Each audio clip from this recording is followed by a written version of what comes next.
Straight ahead, a legal Hail Mary. The Texas Democratic Party chairman says they're considering filing a lawsuit to block the school choice education savings accounts bill that's now law in Texas.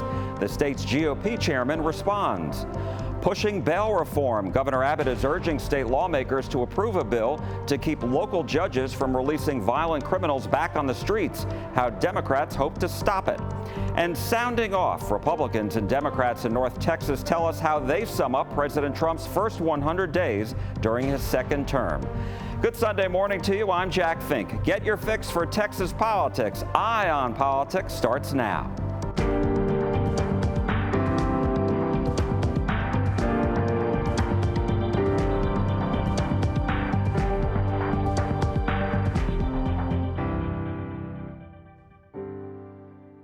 Hello and welcome to Eye on Politics on this first Sunday of May. We've got about a month left to the Texas legislative session in Austin, and we will begin with Governor Greg Abbott's big push now for bail reform.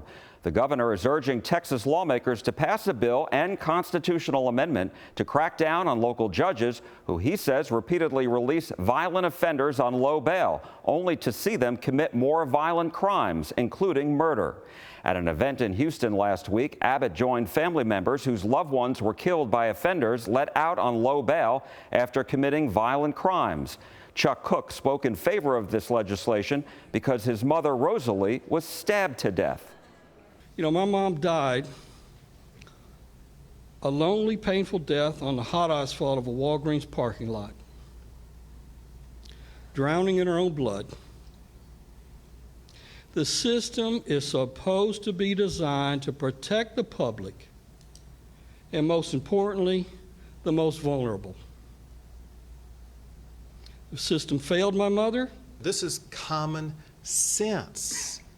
You pass this bill, pass this constitutional amendment, lives will literally be saved. You fail to pass this, more people are going to be murdered. This has to get done. Among other things, this constitutional amendment will require judges to automatically deny bail for violent crimes, including murder, rape, and human trafficking.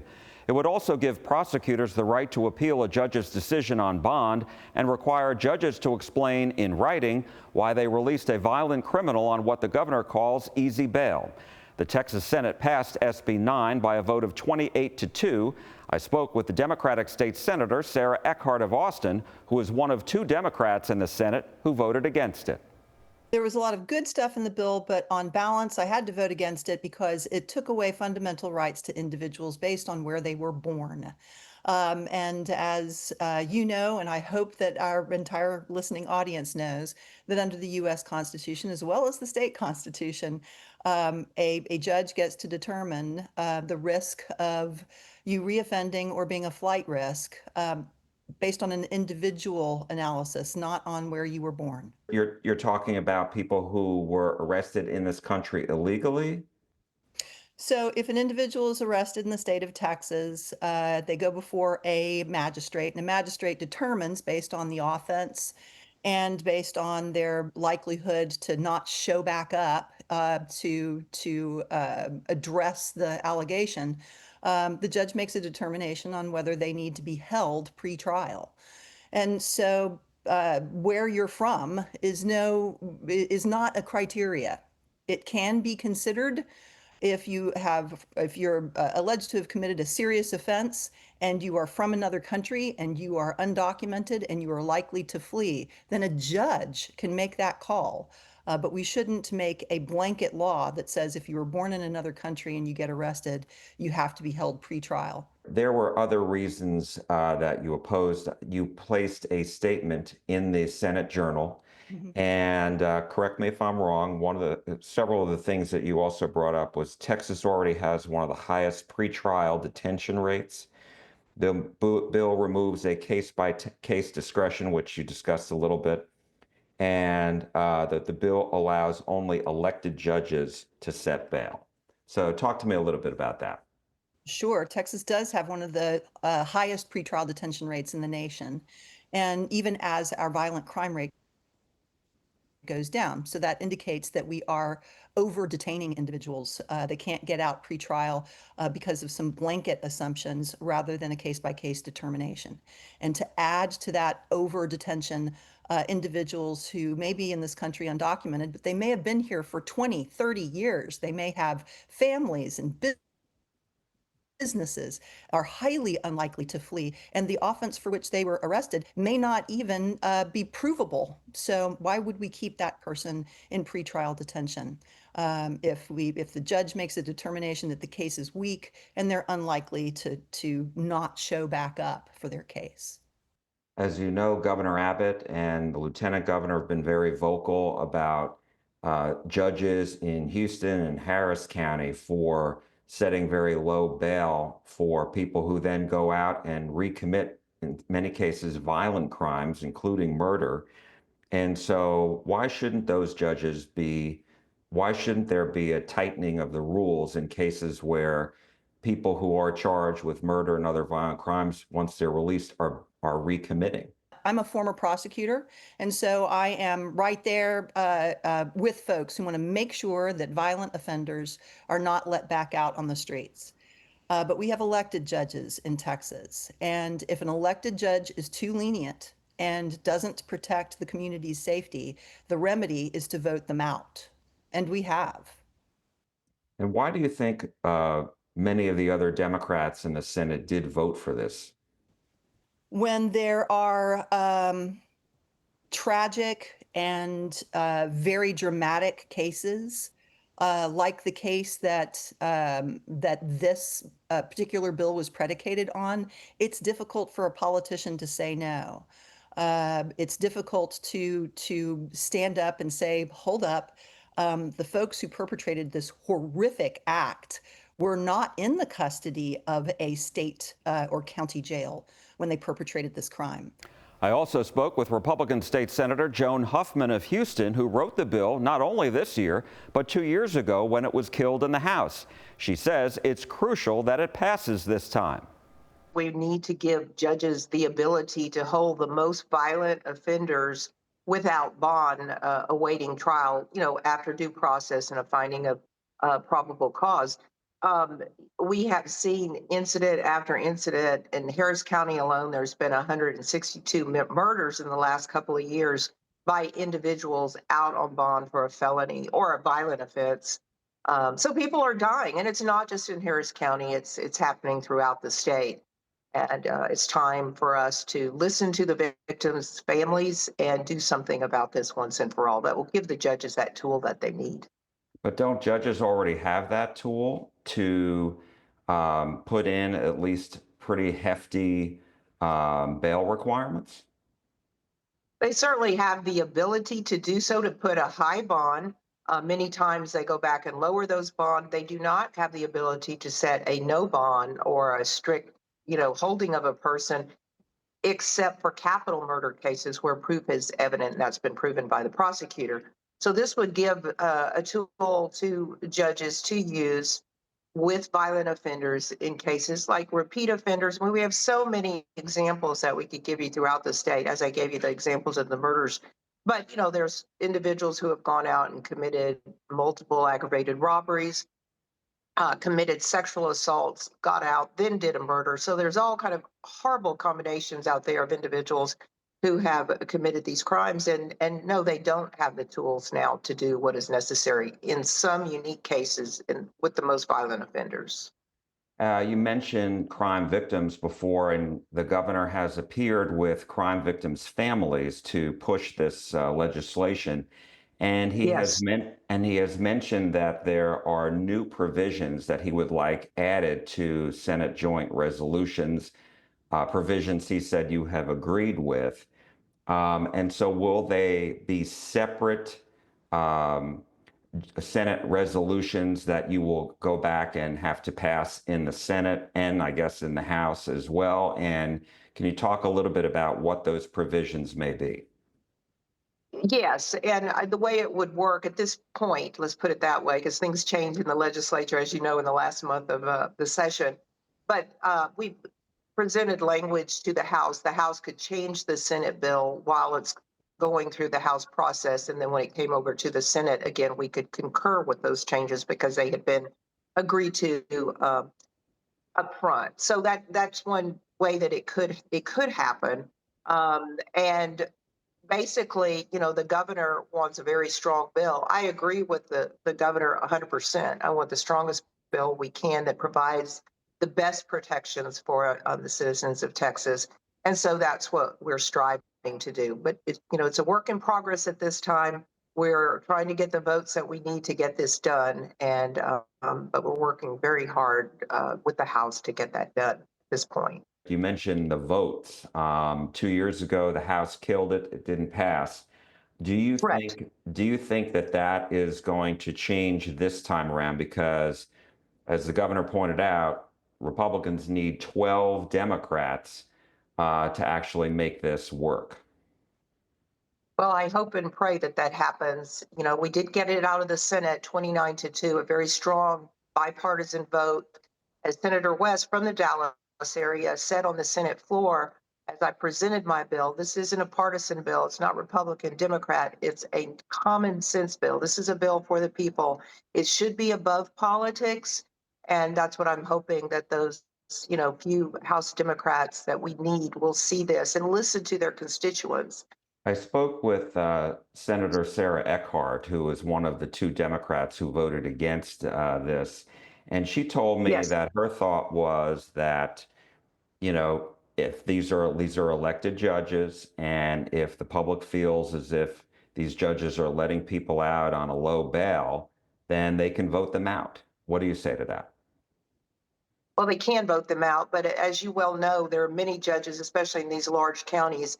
When the electorate goes to vote, and I'll take Harris County because I'm most familiar with that, they have, maybe, I don't know, is there 52 judges or so they're voting for? It may be more than that at a time.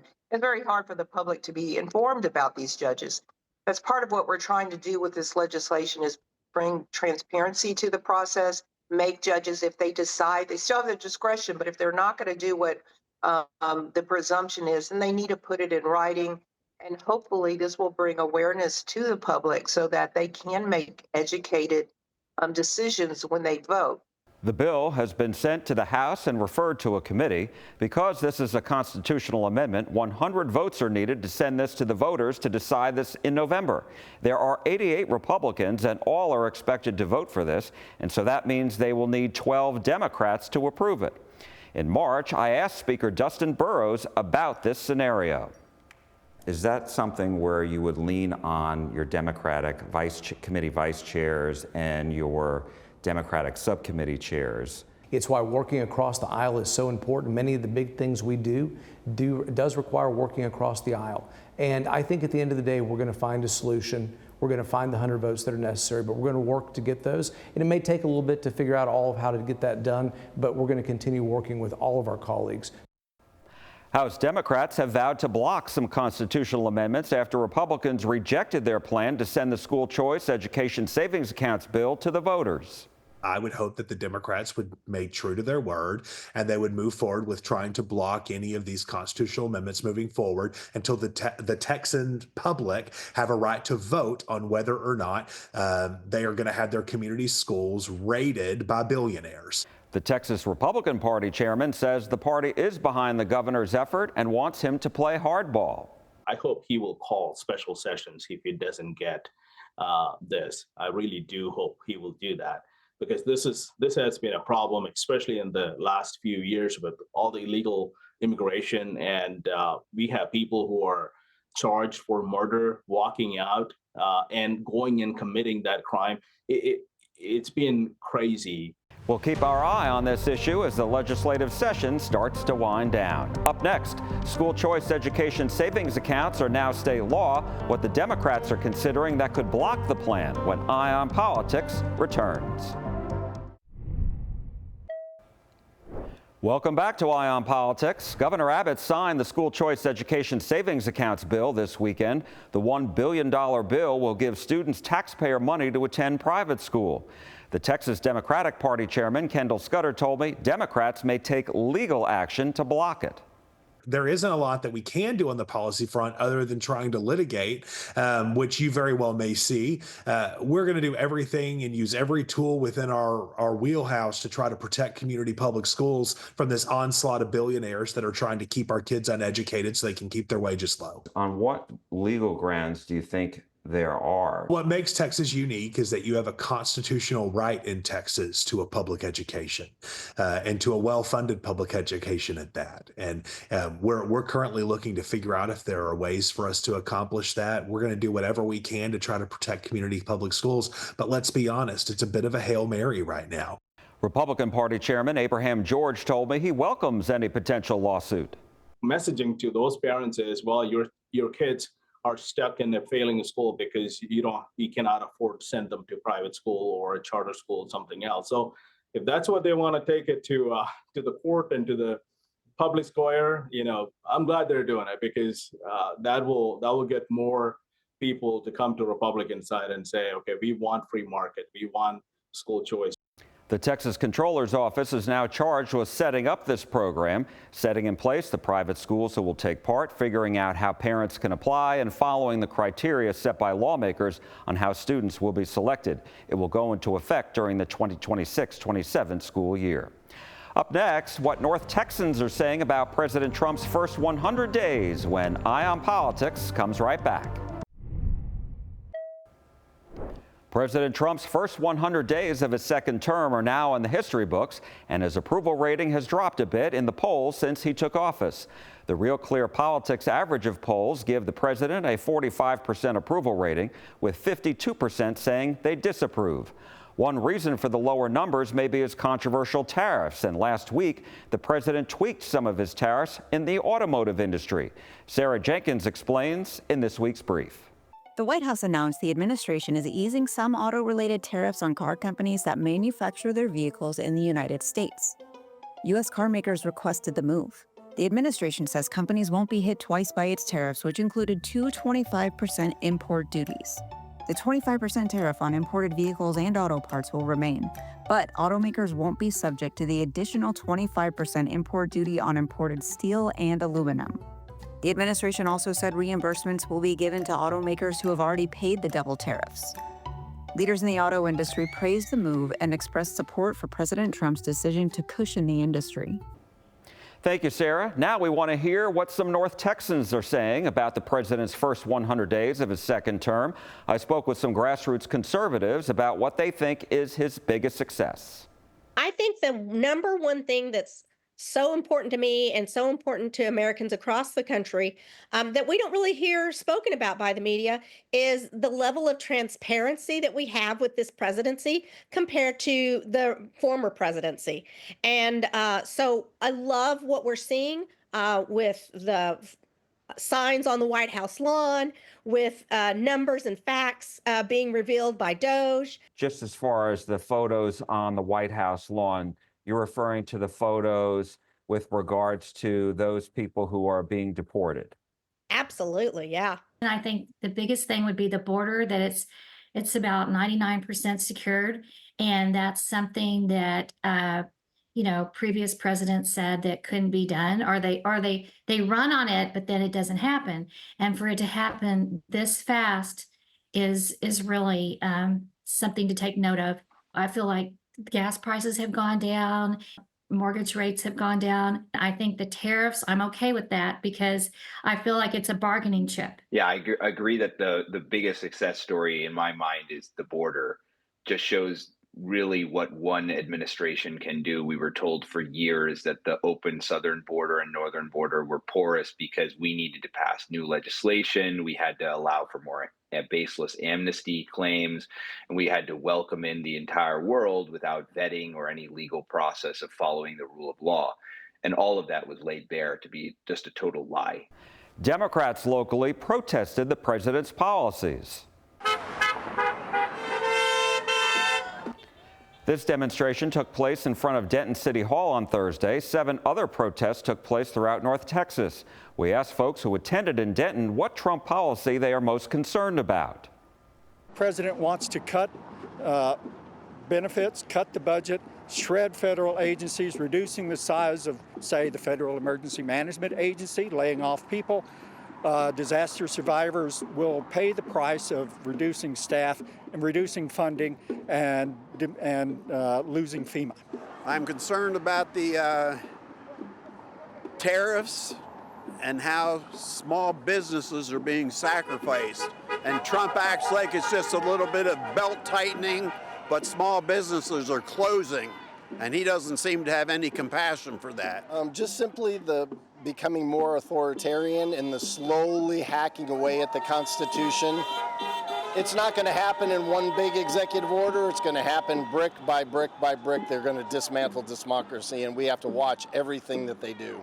There are so many: Social Security, Medicare, abducting people off the streets, the border. There's just multiple problems.